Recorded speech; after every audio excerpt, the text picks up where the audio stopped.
On a parlé un petit peu récemment dans le podcast de marketing de livres avec un gars qui s'appelle Olivier Roland, qui a fait un livre aussi qui a bien marché sur l'entrepreneuriat.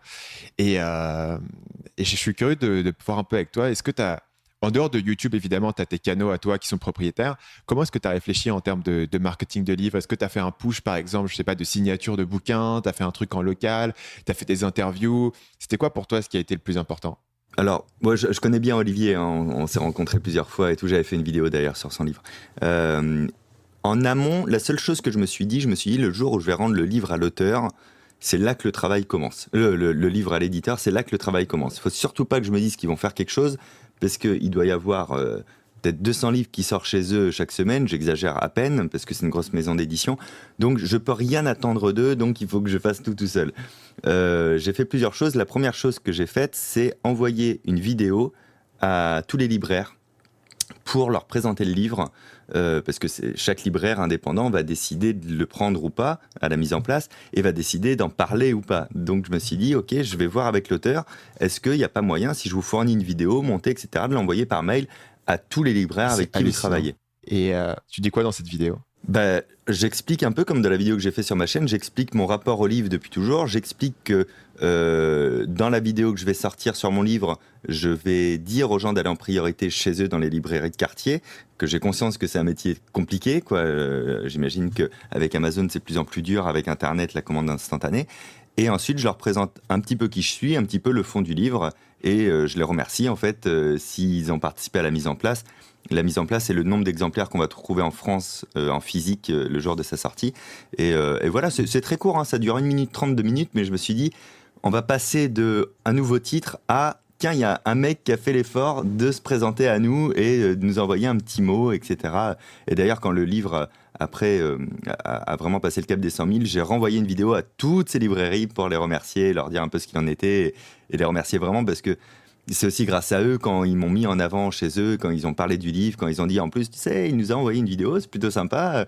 Bah voilà, de dire une fois que le succès a été généré en partie grâce à eux, de surtout pas oublier aussi de dire merci derrière, quoi, tu vois. Et voilà, ça a été un point important qui allie et sincérité, tu vois, dans la démarche, et en même temps optimisation marketing, parce que bah, tu sais que c'est plutôt malin de faire ça, quoi, tu vois, que c'était une bonne chose. La deuxième chose que j'avais mis en place, évidemment, c'était le travail sur la chaîne, etc. De penser la vidéo, de la millimétrer en termes de contenu. La vidéo qui sortait sur la chaîne, je savais qu'elle allait pas faire énormément de vues, parce que je parle d'un livre que je sors et c'est pas un contenu divertissant, mais que les vues qui allaient être faites devaient être qualifiées, entre guillemets, tu vois. Vraiment intéresser la personne qui regarde la vidéo et la convaincre aussi. Donc j'avais vraiment millimétré ça. Je voulais pas donner de mots comme vendre, comme prix, comme acheter le livre. Je voulais pas que ça ait une démarche commerciale. Je voulais parler du contenu. Et après, si tu veux l'acheter, tu peux aller au bout, tu vois. Je donnais pas le prix. C'est-à-dire que le prix, il fallait cliquer sur le lien pour le découvrir. Si tu cliques sur le lien, tu as déjà fait une démarche pour te renseigner où est-ce que tu pouvais te le procurer. Donc il y avait toute cette partie-là. Et il y avait aussi la partie presse, interview, effectivement, etc., où le sujet en lui-même, c'est du bon contenu pour une radio, c'est du bon contenu pour la télé, parce que c'est comme s'ils avaient un chroniqueur gratos pour parler d'un sujet qui a tendance à plaire ces dernières années. Donc on a mis ça en avant, et j'essaye d'être un bon client aussi quand une radio m'invite, par exemple. J'essaye d'être fun, d'être intéressant, d'être passionné, d'être passionnant, et tu sais que bah, peut-être tu vas être invité sur une autre émission, sur un sujet encore similaire. Voilà. Et le dernier truc, c'était vraiment, par contre, on a repoussé d'ailleurs à cause de moi la sortie du livre. J'ai été extrêmement exigeant sur le titre, la couverture, la manière de présenter le livre. La version que m'avait présentée First au départ, c'était pas cette couve, c'était pas ce titre. Il y avait YouTube en gros avec un espèce de logo et tout. Et j'ai tout repris. J'ai fait, alors il va falloir me faire confiance parce que ça ne va pas. Et le titre, c'était Tu es plus fort que tu ne le crois. Je fais, ah, là, il n'y a rien qui va. Déjà, je tutoie pas les gens. C'est un livre de muscu. Je tutoie pas les gens, ça dit rien. Et alors après, il m'avait fait une V2 avec marqué Deviens mentaliste avec Fabien Olicard. Je fais, alors non plus.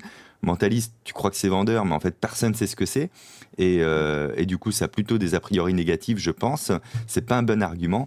Et enfin, bref. Donc, j'ai énormément travaillé sur le titre, la couve et le côté, si quelqu'un me connaît pas, n'aime pas YouTube, a des a priori négatifs sur le mot mentaliste, qu'est-ce qui se passe quand il voit ce livre? Est-ce qu'il le prend ou pas? Je me suis dit, si lui le prend, c'est gagné. Parce que les gens qui me connaissent et qui m'aiment bien, de toute manière, c'est gagné d'avance, entre guillemets, quoi, hein.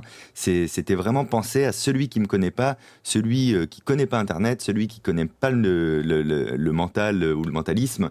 Comment ça se fait que lui peut être intéressé par lire ce livre?